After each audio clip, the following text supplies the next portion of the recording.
Sir అత్యంత ఆసక్తికరంగా కొనసాగుతుంది ఏపీ రిజల్ట్స్. అవునండి. కూటమా వైఎస్ఆర్సీపీనా?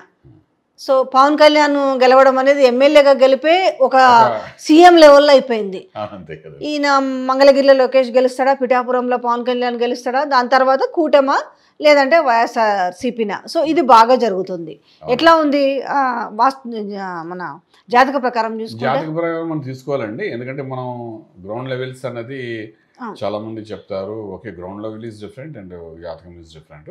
సో జాతకం దగ్గరకు వచ్చినప్పుడు ఏంటంటే మనకు బేసిక్గా తీసుకుంటే ఒక 30% మనం పవన్ కళ్యాణ్ వేయచ్చు. అలాగే మనం చంద్రబాబు నాయుడు గారు కూడా ఒక 30-35% వేయించండి, అంతకంటే ఎక్కువ వేయలేం.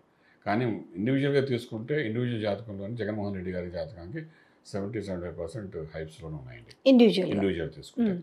కానీ ఏమంటే మనం ఇండివిజువల్ జాతకాలు తీసుకునేటప్పుడు కూడా కొన్ని అప్స్ అండ్ డౌన్స్ వస్తుంది. ఇందాక మనం చెప్పాము మీకు, దశ బాగున్నా గోచార రీత్యా బాగున్నప్పుడు ఒకసారి లాగేస్తుంది కిందకి అని చెప్పి. సో అలా ఉన్నప్పుడు ఏంటంటే ఈ ఇద్దరితో పాటు ఎప్పుడైతే మనం బీజేపీ యాడ్ అయ్యిందో వీళ్ళిద్దరితో పాటు ఆ కరెక్షన్ అన్నది ఆ 70 మీద ఒక 10-15% అంతగా ఎక్కువ లేదు వాళ్ళది. ఈ మూడు కలిసినా కూడా టగ్ ఆఫ్ వరకు సింగిల్గా ఆయన బలం అనేది ఇండివిజువల్ జాతకంలో కనబడుతుందన్నమాట. ఇది మనకు జనరల్గా 1-to-1 జాతకాలు చూసినప్పుడు కనబడే ఇంపాక్ట్ అన్నమాట. అయితే ఇక్కడ ఏమవుతుందంటే ఈ గోచారం అనేది అంటే ఒక పదవిలో ఉన్న వ్యక్తిని, పదవిలో ఇందాక మనం మాట్లాడుకున్నప్పుడు ఒక పదవిలో ఉన్న వ్యక్తి గోచారంలో బలం తక్కువ అవ్వడం వల్లనే మనకు ఇందాక మాట్లాడిన దాంట్లో కేసీఆర్ గారు పదవి డౌన్ఫాల్ అవ్వడం కారణం, అలాగే ఆయనకి యాక్సిడెంట్ అయ్యి హాస్పిటలైజ్ అవ్వడం, ఇవన్నీ కూడా అష్టమ శని యొక్క ప్రభావం జరిగిందని చాలా ఓపెన్గా మనం మాట్లాడుతాం. ఇదేంటి గోచారంలో జరిగిన ఇన్సిడెంట్స్ వల్ల జరిగింది తప్ప గ్రహచార రీత్యా జరగలేదని చాలా స్పష్టంగా మాట్లాడుతున్నాం. ఈయన గ్రహచార రీత్యా బుధ మహారదశ 17 సంవత్సరాలు యోగ దశలో ఉన్నారు జగన్మోహన్ రెడ్డి గారు. కానీ గోచార రీత్యా అష్టమ స్థానం, భాగ్యస్థానం, దశమ స్థానం, ఈ 3, 8, 9, 10 హౌసెస్ అంటన్నమాట. వీటిలో ఉన్న గ్రహాలు ఏంటంటే టోటల్గా అన్కంఫర్ట్గా ఉన్నాయండి. సో అంటే ఈ 3 10 అంటే కర్మస్థానం, ప్రొఫెషనల్ ప్లేసు, 9 అంటే లక్, 8 అంటే ఆయుష్. ఈ 3 ప్లేసెస్ని కంటిన్యూస్గా ఏకాదశంలో రిజల్ట్ వస్తాయి. ఎప్పుడైనా అండి జాతకాన్ని ఒక్కొక్క హౌస్ దాని ముందు హౌస్ ఎలాగో చూసుకుని బట్టి రిజల్ట్ చెప్పాలి. సో అలా తీసుకున్న 8, 9, 10 హౌసెస్లో ట్రాన్సిట్ అనేది చాలా వీక్గా కనబడుతుంది. వీక్గా కనబడుతుంది ఏంటంటే అది మన ఇందాక ఇక్కడ తెలంగాణలో మాట్లాడినా ఆ వీక్కి కావాల్సిన మీరు ఇందాక పూజలు చేస్తారు, యజ్ఞాలు చేస్తారు, యాగాలు చేస్తుంటారు అని అన్నప్పుడు ఫలితం రాదా అని అన్నారు. మరి వీళ్ళు చేయకుండా ఉంటారు, వీళ్ళు కూడా ఏదో చేస్తూనే ఉంటారు. అక్కడ కూడా వాళ్ళ ఇళ్ళలో చాలామంది ఉన్నారు, చేసేవాళ్ళు ఉన్నారు కాబట్టి చేస్తారు డిఫరెంట్గా. కానీ వాళ్ళు వీక్గా ఉన్నప్పుడు ఈ 3 గ్రహాలు వాళ్ళు చేయాల్సిన డ్యూటీ వాళ్ళు చేయాలిగా. సో డిఫరెంట్గా ఏంటి అవుతుంటే ఈ 151 అనేది స్కోపే లేదు. ఇక లాస్ట్ టైం 151 అనేది 151 రాదు.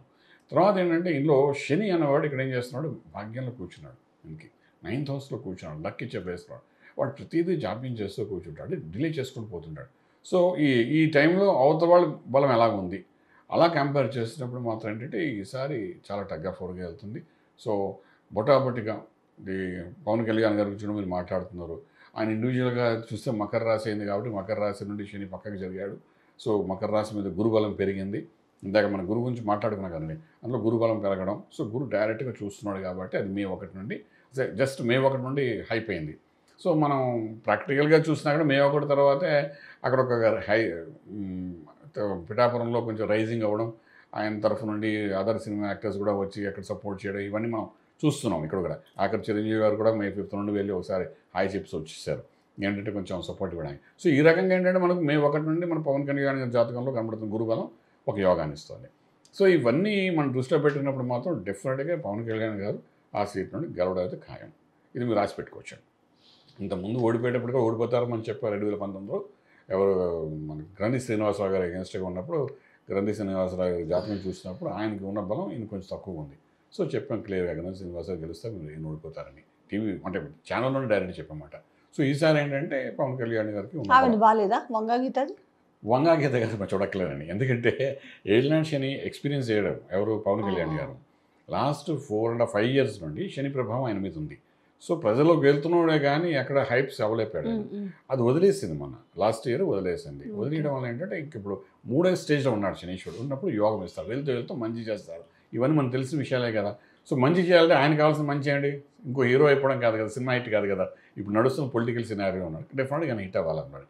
పొలిటికల్ సినిమాలో హిట్ అవ్వాలి ఆయన. సో డెఫినెట్గా ఆయన ఆ ప్లేస్ నుండి గెలిచేస్తారండి, అందులో డౌట్ ఏం లేదు. ఆయన గెలుస్తారు. ఆయనతో పాటు పార్టీకి కూడా బలం ఉందండి. పార్టీకి బలం ఉంది కాబట్టి ఇప్పుడు ఇండివిజువల్ గెలవడం వేరు, పార్టీ బలం ఉంటే పార్టీ నుండి ఇంకొక క్యాండిడేట్స్ పెరగడం వేరు. నేను ఇంతకుముందు చెప్పిన ఎపిసోడ్లో కూడా ఒక 12 సీట్స్ వరకు ఆయనకు వస్తాయని క్లారిటీగా నేను చెప్పాను అనమాట. ఓకే. సో అదే నేను స్టాండర్డ్గా ఆలోచిస్తున్నాను. కొంతమంది 14 అంటున్నారు, కొంతమంది ఏమీ రాదంటారు, అసలు వాళ్ళే గెలవలేరేమో అని అంటారు. నేను అస్ట్రాలజికల్గా చెప్తున్నానండి, ఒక బలం అర్థమైంది, అదే ఉంది. జ్యోతిష సో ప్రకారం దాని ప్రకారం ఇప్పుడు చెప్తున్నారు. మీరు గ్రౌండ్ లెవెల్స్లో చూస్తే మనం కూడా నిన్న కూడా మేము వెళ్ళాం గ్రౌండ్ లెవెల్స్ వస్తే ఒక్కొక్కరు ఒక రకంగా చెప్తున్నారు. చెప్తుంటే నేను సరే అవన్నీ ఓ లెక్క ఇస్తున్నాను. అస్ట్రాలజికల్ చెప్తుంది ఏంటంటే ఆయనే గెలుస్తారు, ఆయన పార్టీ కూడా కొంత బలం పెరుగుతుంది కాబట్టి పార్టీ బలం పెరుగుతూనే అసెంబ్లీలో ఆయన కొంచెం మాట్లాడగలుగుతారు ఆయన. సో వన్ వే ఆయన యొక్క శాసనం కొంత నడుస్తుంది ఈసారి మాట. డెఫినెట్గా ఆ ఛాన్సెస్ అయితే నేను చెప్పచ్చు. సో ఎనీహౌ చివరిగా మేము చెప్పదలిచేది ఏంటంటే ఏం చెప్పినా కూడా మీరు ఎవరిదైనా కూడా జాతక ప్రకారము వాళ్ళ గురుబలము లేకపోతే వాళ్ళ గ్రహాల అవును, ఎలా ఉన్నాయి వాళ్ళ అప్ అండ్ డౌన్స్ దాన్ని మీరు బేస్ చేసుకుని బేస్ చేసుకుని చెప్పగలుగుతారు. చెప్పగలుగుతాను. సో ఇదండి చూస్తున్నారు కదా, అంటే ఇదే నిజం అవుతుందా ఇదే అబద్ధం అవుతుందని కాదు, మీరు జాగ్రత్తగా అబ్జర్వ్ చేసి మీరు కనుక ఇంటర్వ్యూ మొత్తము చూడగలిగితే లేదంటే వినగలిగితే అర్థమవుతుంది. ఎవరైనా కూడా వాళ్ళ జాతకాల ప్రకారం ఎలా ఉంది అని మాత్రమే ఇక్కడ చెప్పే ఉద్దేశం, అంతకు మించి ఏం కాదు. Thank you so much. శుభం బియాదు.